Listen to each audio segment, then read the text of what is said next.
Добро вечер. Гледате 360 степени на МРТ1. Следува најавата на темите за ова издание. Како се трошат нашите пари? Едно возило купено од Министерството за здравство ќе чини 90.000 евра без ДДВ по парче, додека оние кои што ги набави и донираше Европската Унија со незначително помалку медицинска опрема чинат драматично помалку, околу 63.000 евра по возило. Сториите за нерегулираниот увоз и продажба на никотински кесички снус ги дадоа првите резултати.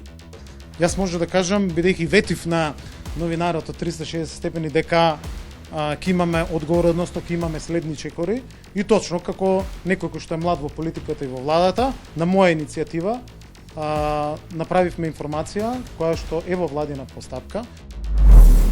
Кој против кого на листите за пратеници на 8 мај? Колку што е битка за освојување гласови, толку е и работа на престиж и политичка моќ внатре во партиите и коалициите. Кој ќе ги предводи кандидатските листи? Кои се кандидатите на кои потешко им оди собирањето потписи за претседателската трка?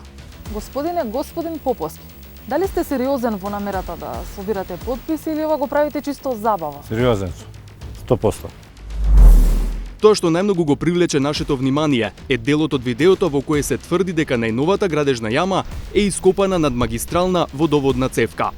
Значи, ова секој од Бутол го знае. Ова е државно земјиште. Ако сметате дека таму ќе се започне некој нов објект да се гради, бидете сигурни дека тоа нема да биде така. Ве повикувам да го следите секој ден. Како се трошат нашите пари? Додека делегацијата на Европската Унија во земјава минатиот месец ги предаваше 7 санитетски возила донација за потребите на итната помош во Скопје, во Министерството за здравство се носеше одлука од кого државава ќе купи уште 22 амбулантски возила. Фирмата од која ЕУ ги набави возилата не е избрана на домашниот тендер, бидејќи според здравство не ги исполнувала условите. Како последица, државава е на пат да купи речиси идентични возила со тие што ги донираше ЕУ, но за 30% повисока цена, што е разлика од околу 20.000 евра по возило. Како и зошто? Од Александар Димитриевски. Помина еден месец од како Европската Унија донираше 7 амбулантни возила за скопската итна помош. Не е тајна дека беа добредојдени, бидејќи постојните се стари. But this is a partnership. When we help, we expect the authorities to deliver too.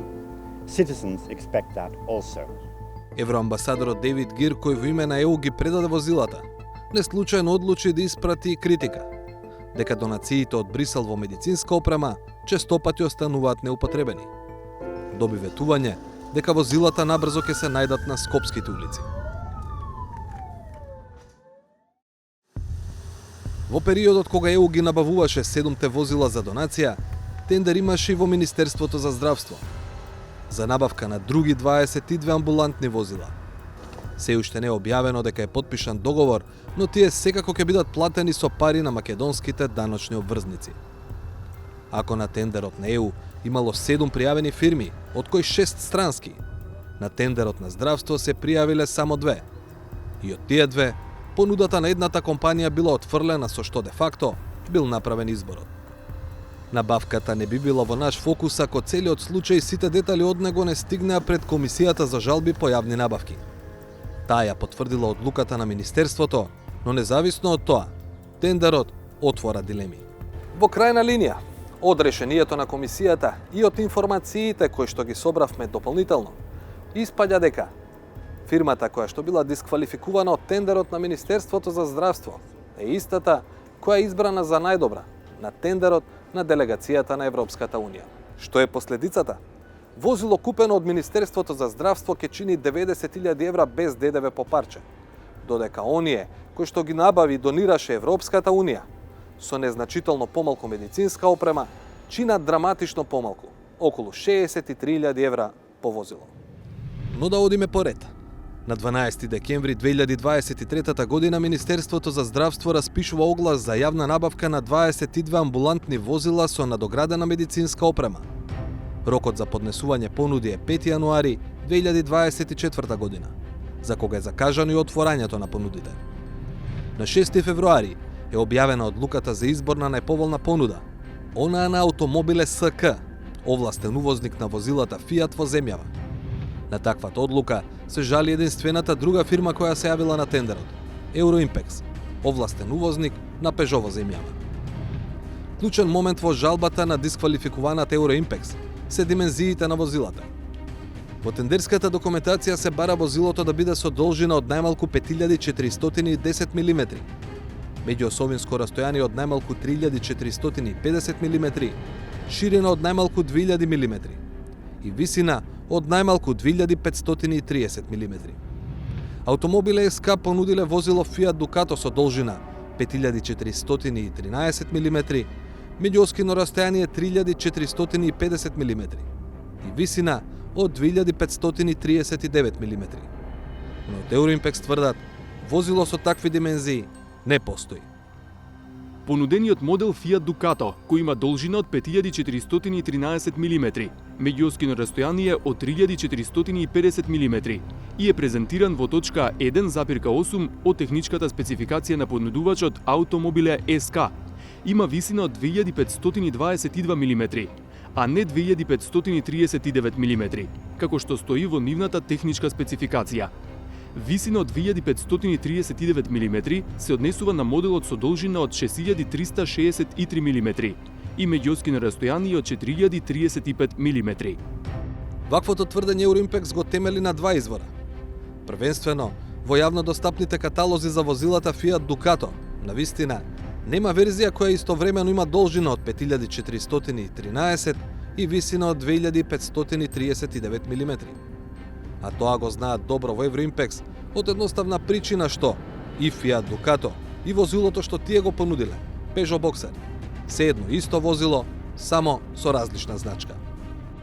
Возилата Fiat Ducato, Peugeot Boxer, Citroen Jumper и Opel Movano се произведуваат во Stellantis Sevel, фабрика за автомобили во Атеса, Италија. Двата модела, Fiat Ducato и Peugeot Boxer, се разликуваат само во заштитниот знак поставен на предната хауба и во називот на моделот поставен на задната врата. Сите останати карактеристики се идентични: каросериска изведба, димензии на возилата, вградените мотори. Големата разлика покрај овие, навидум ситни разлики во милиметрите, е цената во евра. На тендерот на ЕУ, на кој подсетуваме, се барало незначително помалку медицинска опрема. Euroimpex бил избран за најдобар понудувач со цена од 63.400 евра без ДДВ по возило. На тендерот на Министерството за здравство, дисквалификуваниот Euroimpex понудил цена по возило од 70.570 евра без ДДВ. Понудата на единствениот преостанат понудувач на тендерот на здравство, Automobile СК, е значително повисоки 90.000 евра без ДДВ по возило. Ако се земе предвид дека се купуваат 22 возила, тоа значи дека вкупната понуда на Euroimpex за тендерот на Министерството за здравство изнесувала 95.480.000 денари или 1.552.500 евра. Понудата на Automobile СК пак изнесувала 122.026.146 денари или 1.984.165 евра. Интересна коинциденција е тоа што предвидениот буџет за набавката во Министерството за здравство го одредиле на 122.033.898 денари или 1.984.291 евро. Тоа е безмалку идентично со единствената понуда која на крај останала валидна. Па, дисквалификуваните Euroimpex прашуваат: Како Министерство за здравство донесе одлука за спроведување на јавна набавка, при што утврди дека за реализација на предметната набавка и се потребни 122.033.898 денари без ДДВ. И при тоа утврдиле и одлучиле на седница на владата на Република Македонија дека лошата состојба во јавните здравствени установи за укажување на брза помош ќе се подобри со набавка на количина од 22 амбулантни возила наместо 28 возила кои реално би се набавиле согласно пазарните цени. 360 степени се обрати со прашање и до Automobile СК и до Министерството за здравство. Од здравство одговорија: Договорниот орган ја спроведе евалуацијата согласно доставената документација од страна на економските оператори, врз основа на кои утврдено дека понудата на компанијата Автомобиле СК во целост ги исполнува условите од тендерската документација.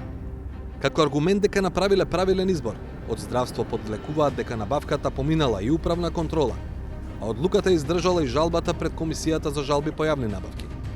Така, независно од аргументите на жалителот Euroimpex, дека не постои возило кој истовремено има должина од 5413 мм и висина од 2539 мм, од Министерството остануваат да го сметаат за релевантен документот на најдобриот понудувач Автомобиле СК, во кој пишува дека возилото кое го нудат е со бараните димензии. На нашето прашање, дали висината на возилата без светлата за ротација ќе биде контролирана при техничкиот прием, од здравство велат. Договорениот орган во оваа, но и во секоја јавна набавка на стоки, секогаш во моментот на приемот на предметот на набавка, во присуство на носителот на набавката, записнички констатира несоодветен квалитет, несоодветна форма или други отстапувања од барањето за испорака и понудата, со што се врши контрола на стоката која се испорачува и дали спецификациите на испорачаната стока соодветствуваат со наведените спецификации на стоката во доставената техничка понуда на избраниот понудувач. Новите амбулантни возила, донација од ЕУ, кои чинат по 63.000 евра без ДДВ, веќе се на скопските улици. Така велат од здравствениот дом Скопје. Во моментов, не се знае кога на улица ќе се појават речиси идентичните возила купени од Министерството за здравство, кои чинат 90.000 евра без ДДВ по парче. Целата јавна набавка беше спроведена во време на претходниот министер за здравство, Фатмир Меджити, кога собранието го разреши бидејќи остана верен на Арбен Таравари. Остана само подпис на договорот, за кој сега е надлежен новиот министер Илир Демири.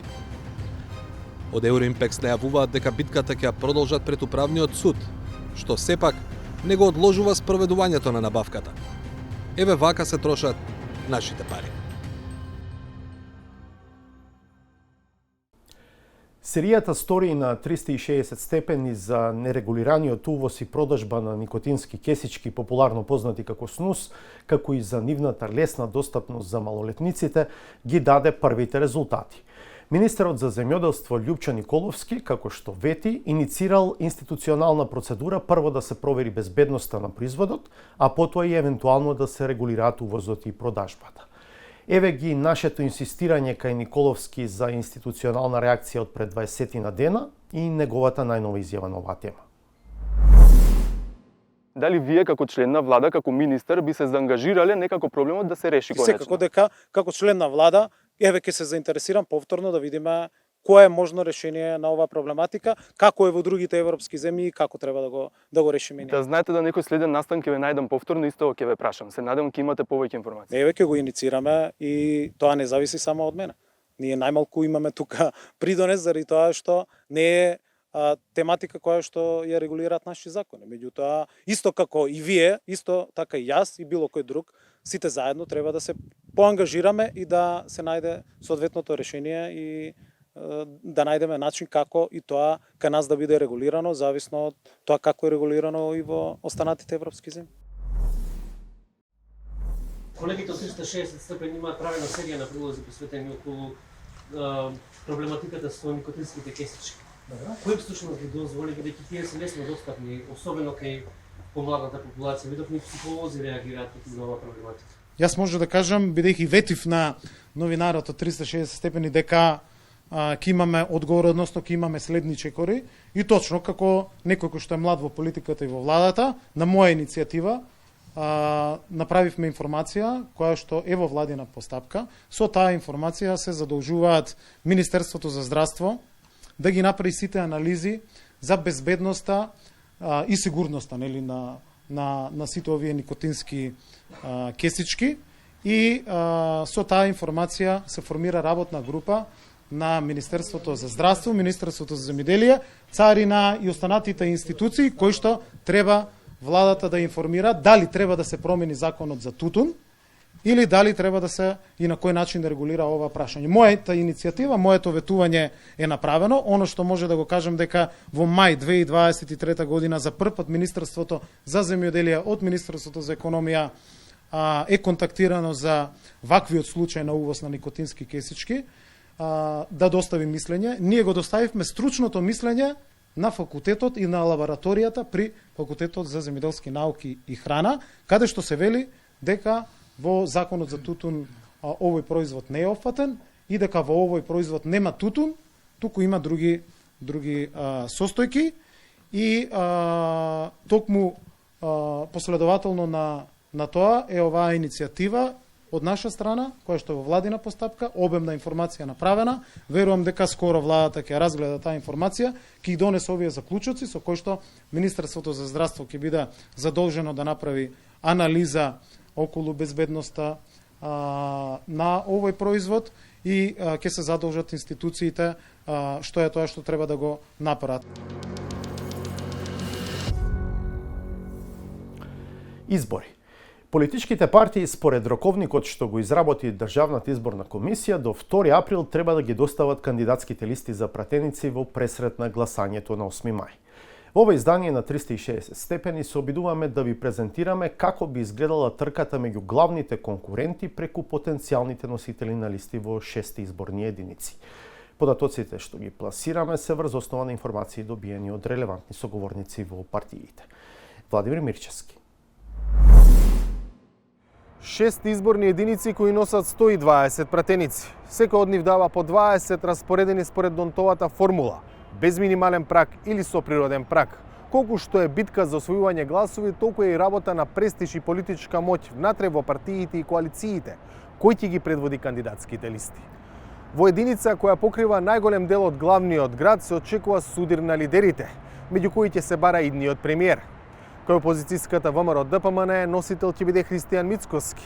Владеачкиот СДСМ се очекува да истрча со Димитар Ковачевски, кому друштво на втората позиција како така наречен коносител. Пристап воведен од левичарско-центристичката коалиција на минатите парламентарни избори ќе му прави лидерката на Либерално-демократската партија Моника Зајкова. Во трката во оваа изборна единица, според најавите, ќе се приклучи и лидерот на левица Димитар Апасиев. Се уште неизвестно кој ќе ја предводи листата на владеачката ДУИ.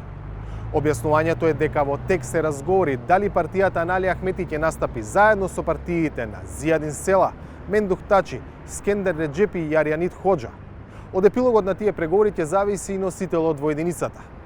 Во оваа изборна единица носител на листата на коалицијата Вреди, составена од БЕСА, Демократското движење, Алтернатива, Таравари и поддржувачи на самоопределување, ќе биде Изет Меджити.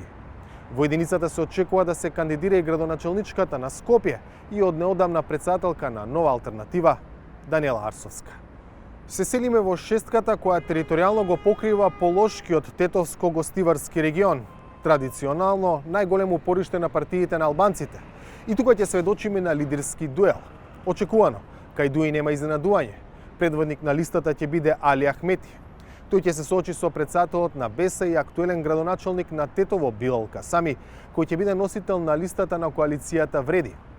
Договорот меѓу опозицијските партии на албанците по одлуката Арбен Таравари да се кандидира за председател на државата е Касами да ја води пратеничката листа. Прва на листата на СДСМ и коалицијата се очекува да биде министерката за одбрана Славјанка Петровска со првиот човек на социјалдемократската владина Марко Михиловски како коносител. ВМРО ДПМН е сметана пратеничката Дафина Стојановска. Двојката која опфаќа дел од Скопје заедно со Кумановско-Липковскиот регион носи поголема неизвестност. Во владеачкиот табор како потенцијален двоец предводник на листата се споменуваат заменик председателката на СДСМ и директорка на УЈП Сања Лукаревска и подпредседателот на партијата и вице-премиер за економски прашања Фатмир Битичи. Но не се исклучува и изненадување лидерот Ковачевски да биде носител, зашто е родом од Куманова, најголемата општина во оваа изборна единица. Партискиот подпредседател Владо Мисајловски се смета за сигурен избор на ВМРО ДПМН за во двојка. ДУИ се уште тактизира и е нејасно кој ќе биде носител, зашто преговорите за потенцијален предизборен настап со друга партија на албанците се уште траат. Кај опозицијскиот блок ситуацијата е почиста. Лидерот на Алтернатива Африм Гаши е речиси известна варијанта. И во тројката која го покрива источниот дел од Северна Македонија, засега работите не се до крај јасни. Многу е можно листата на социјалдемократите да ја води истиот човек како и пред 4 години, министерот за земјоделство Љупчо Николовски. но не се исклучува да се вклучи и екс-министрот за внатрешни работи Оливер Спасовски, кој во минатото вообичаено фигурираше во двојката. На другата страна, кај ВМРО ДПМН и коалицијата, се очекува предводник да биде пратеникот Драган Ковачки, кој е и член на извршниот комитет на партијата. Во четвртата изборна единица работите стануваат поинтересни. Можен е политички камбек на поранешниот министер за здравство Венко Филипче како носител на листата на СДСМ. Неговото враќање по 2-годишна пауза, токму во така наречената Струмичко-Прилепска единица, се поврзува со помирувањето меѓу екс-партискиот шеф Зоран Заев и актуелниот лидер Ковачевски.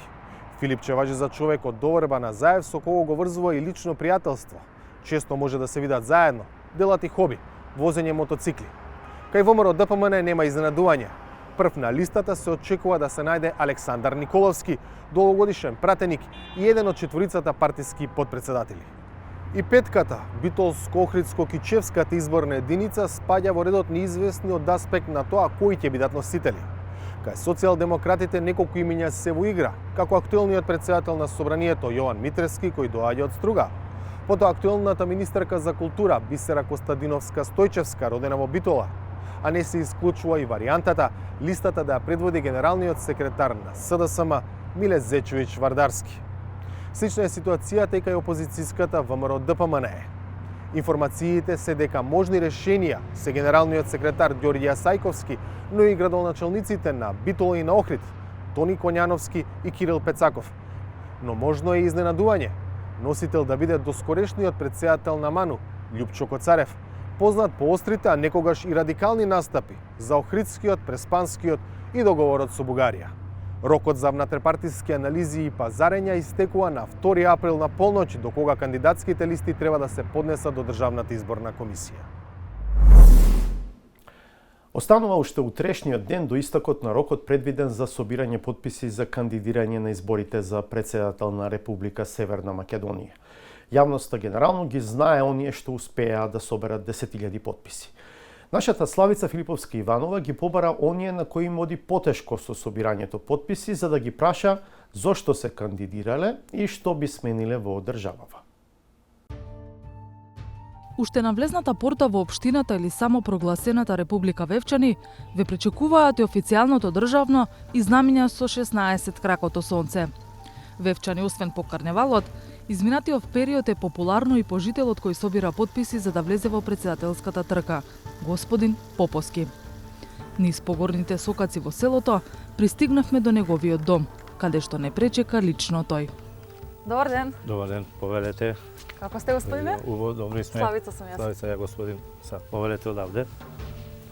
На влезот во куќата на господин Поповски има мермерна плочка уште од 2001 со нацртана карта на Република Македонија, како и стихови од песната Тга за југ. Сонцето од Вергина пак доминира секаде. Ова е символот, што изработен од стиропол. Пред 4 месеци сам ги имам изработено. Зошто баш овој символ? Символот зашто ми лежи во срцето на Република Македонија, во душата. Што ви лежи? Ми лежи дека срцето ми лежи во знамево што ги имам сам сработено и увек ми лежи во срцето на Република Македонија, во срцето го носам овој символ. Поповски е и земјоделец и градежник.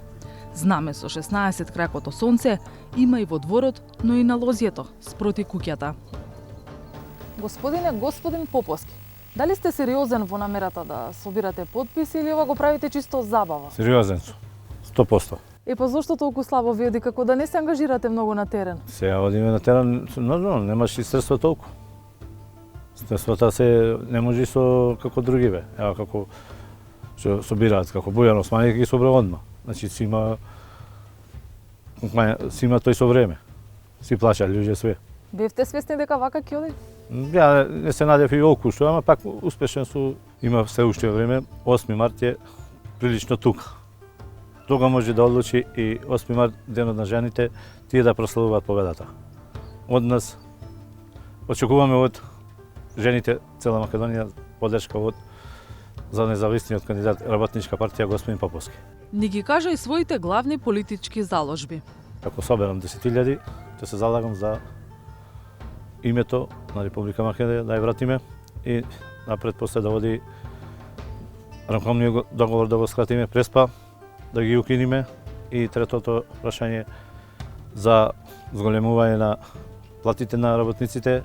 Заклучно со последните податоци од вчера, 6 март, господин Поповски има 141 подпис. Може би поддршката е слаба, но собирањето подписи го направи познат, особено со името господин кое му го дала неговата баба, а во Вевчани го носат вкупно 4. Само во Вевчани има господин Поповски, нема на друго место. Така. Цела Македонија само во Вевчани има господин Поповски. Не е прв пат Поповски да претендира на функција. Се кандидирали на претходните локални и на претходните председателски избори. Вевчанци го знаат, што не значи и дека би дале подпис за него. Дали го познавате господин Поповски што собира подписи за председател? Деца, оставите ме мене за политика, не се го познавам како дете. Го познавам, ама не е така, знаеш. Не сме многу близки. Какво мисли имате за него? Не знам. Ќе го поддржите? Па, и вака така. Не знам точно. Го знаеме, од целово, го знаеме. Каков човек е? Убав си е. Убав си. Му дадовте ли подпис? А не ме имат побарано, не си. Како да ти кажеш, мајстор, работник, тој. Какво мисли имате за него? Не знам. Му дадовте подпис? Не. И Вилешанката Зорица Цветковска е претендентка за председателската функција. Работи како инспекторка во Министерството за труд и социјала. Се кандидирала како независна, пошто добила поддршка од партијата Десна, чија членка е. Мотивот поради кој што се кандидирав беше тоа што во програмите на другите кандидати за председатели не видов промакедонска определба и заради тоа сметам дека граѓаните на Република Македонија заслужуваат да имаат председател кој што ќе биде председател на Република Македонија во вистинска смисла на зборот. Со стапувањето на функцијата им ветувам на граѓаните дека никогаш нема да го употребам зборот северна. Исто така ветувам дека веднаш ќе покренам иницијатива за распишување на референдум за раскинување на договорот со Грција и со Бугарија. Цветковска, заклучно со вчера, 6 март, добила 269 подписи.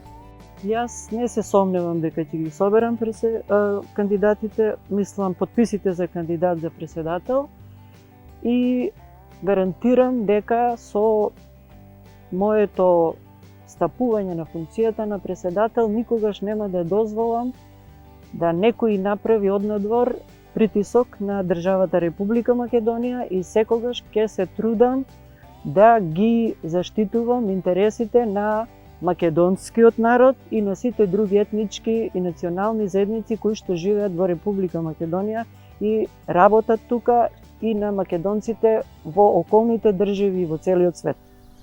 Тешко му оди собирањето подписи на кандидатот Ѓорги Манасков, председател на Стопанската комора за енергетика, како и на Македонско-кинеската комора.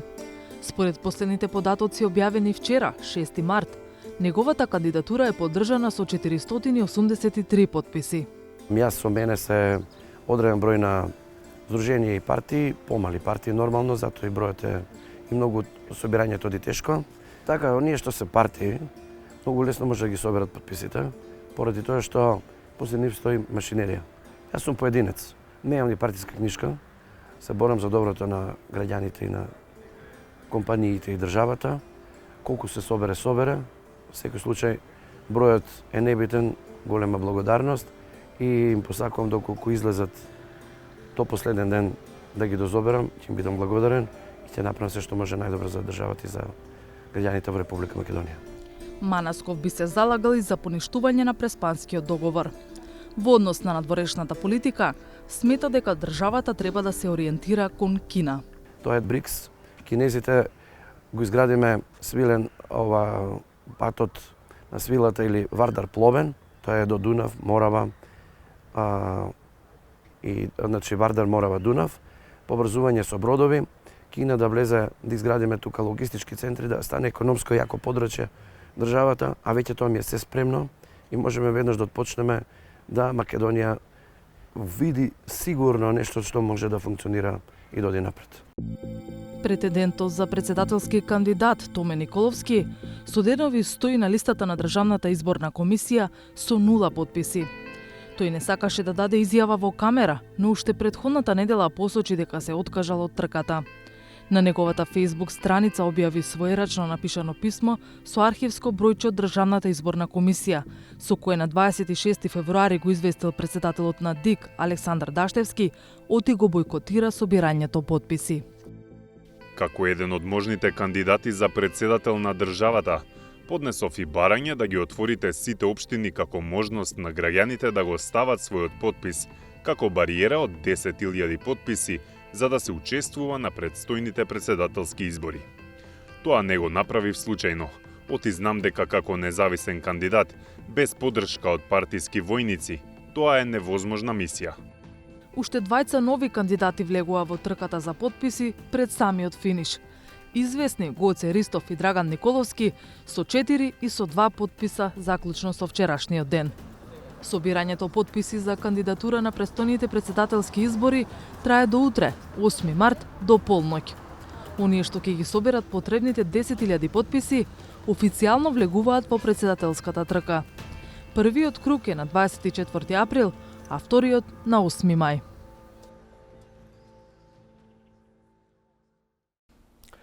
Дивоградби на државни парцели станаа вообичаена работа во земјава, но дивоградби на државна земја и на критична инфраструктура е нешто ново и за нас. По аларм од граѓанин откривме случај на дивоградба врз или веднаш до магистрална цевка на Скопски водовод на територија на општина Бутел. Дел од цевката во моментот е соголена и околу неа се копа. Кој копа, не добивме одговор од водовод, но градоначалникот на Бутел уверува дека тоа се работници ангажирани од градското јавно предпријатие. Ако е нова дивоградба, ветува дека ќе ја спречи. А што со старите? Од Зоран Јовановски. Еве како отворат патови, што не биле спроведени и градат куќи нелегално. Видеоматеријал од анонимен доставувач стигна до нашата редакција. Човекот чиј глас се слуша на видеото вели дека на локација во општина Бутел, која е државно земјиште, никнуваат дивоградби. Тоа што најмногу го привлече нашето внимание е делот од видеото во кое се тврди дека најновата градежна јама е ископана над магистрална водоводна цевка. Значи ова секој од Бутел го знае. Ова е државно земјиште. Еве како се копа. Да се покрие ова, тука куќе ќе биде. Пријавувачот вели дека дивоградба на државно земјиште е и црно-белата куќа што се гледа на видеото, а изградена во близина на оваа дупка. Дојавувачот не испрати и локација. Нашите прелиминарни проверки покажаа дека е во право и дека земјиштето е државно и дека баш таму поминува една од магистралните цевки на Скопскиот водовод. Па решивме и самите да провериме што се случува на терен. Ова е булеварот Христијан Тодоровски Карпош, кој минува низ скопската населба Бутел. Пред семафорите на местоправо кон скопската обиколница се скршнува десно.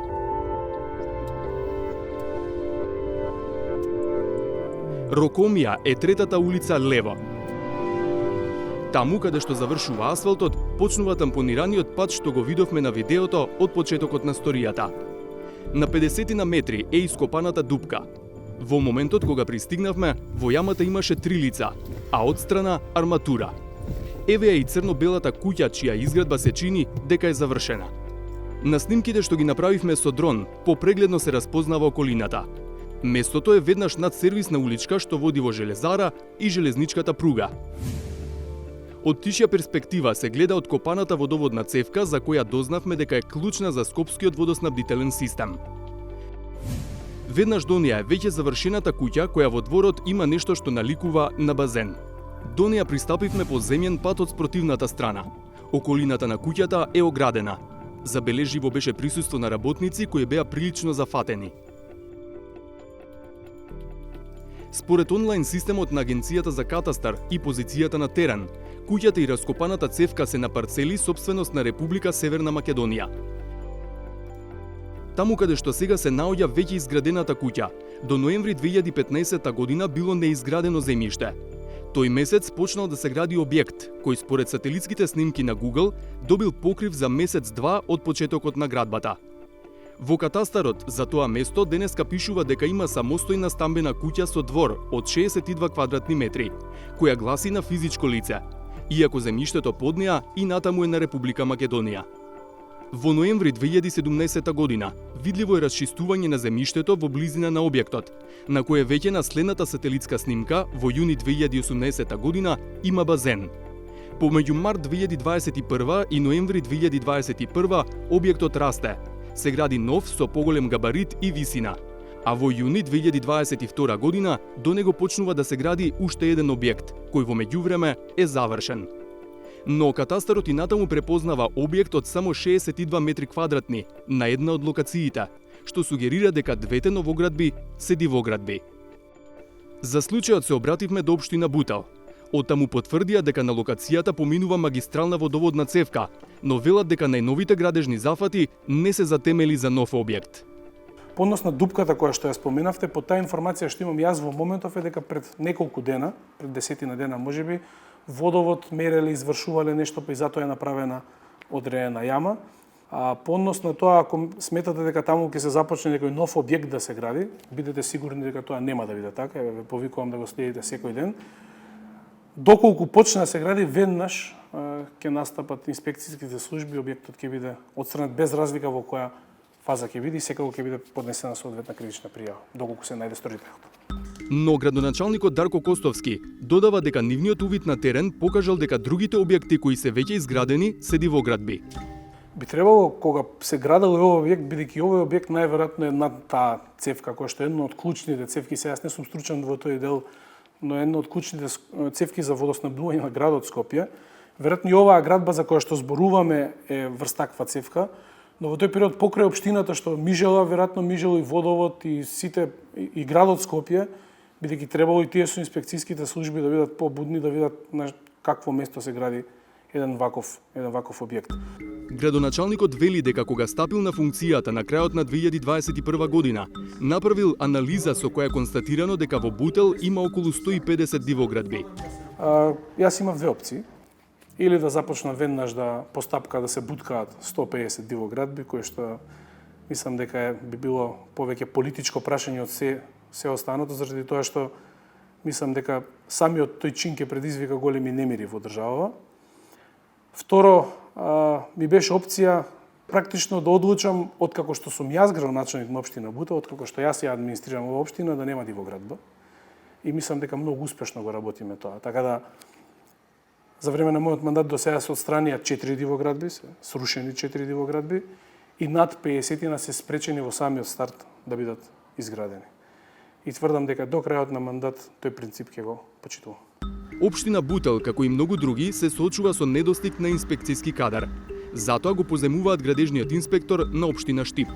Истата инспекторка е ангажирана во околу 10 општини низ Македонија и може да замислите каде попрво може да стигне. Навистина ние чекаме по 15-20 дена по одредена пријава да може она да стигне за да направи одреден записник. И овие 4 објекти кои што ги бутнаве во минатото, навистина процедурата ни траеше по неколку месеци заради тоа што едноставно не е возможно да постигне секаде.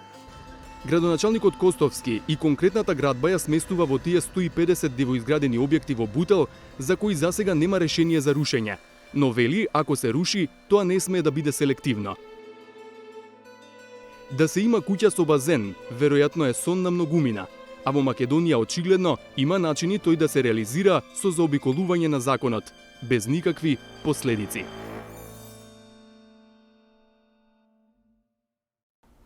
Во 360 степени нарете ново издание на рубриката Саботажа, авторство на Сречко Поповски.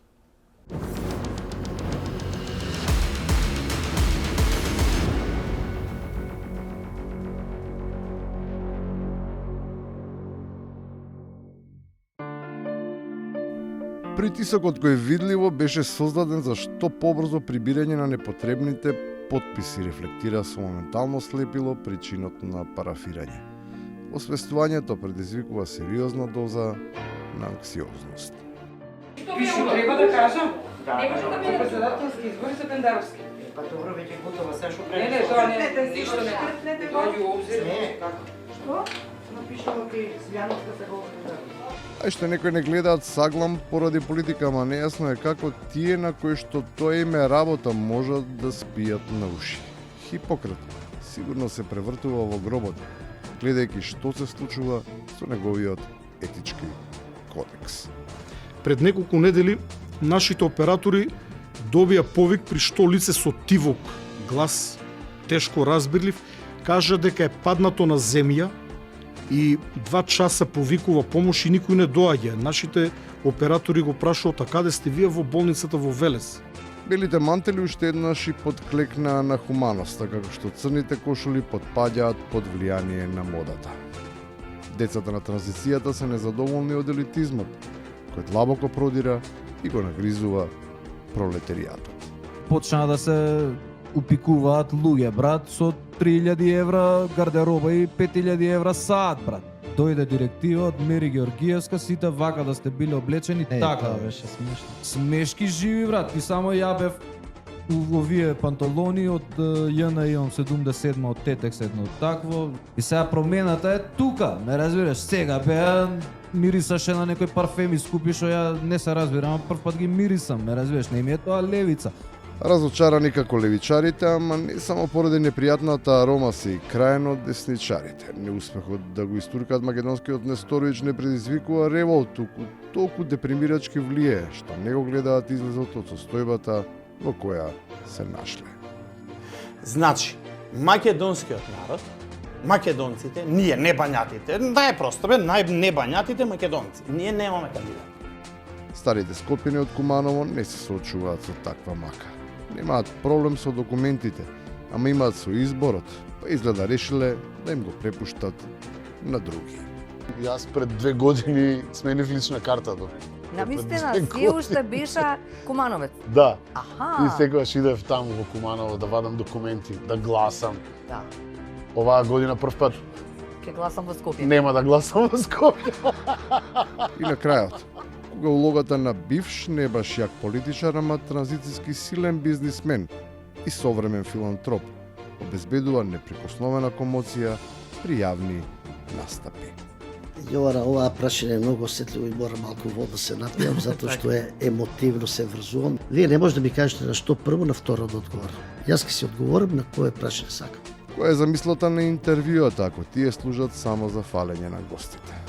Ама изгледа дека тоа се одговори кои на вистина не заслужуваат прашање. Ви благодарам за вниманието со кое не следевте и вечерва. Ви закажувам нова средба в понеделник од 20:15 овде на оваа фреквенција на МРТ1. До тогаш, пријатно.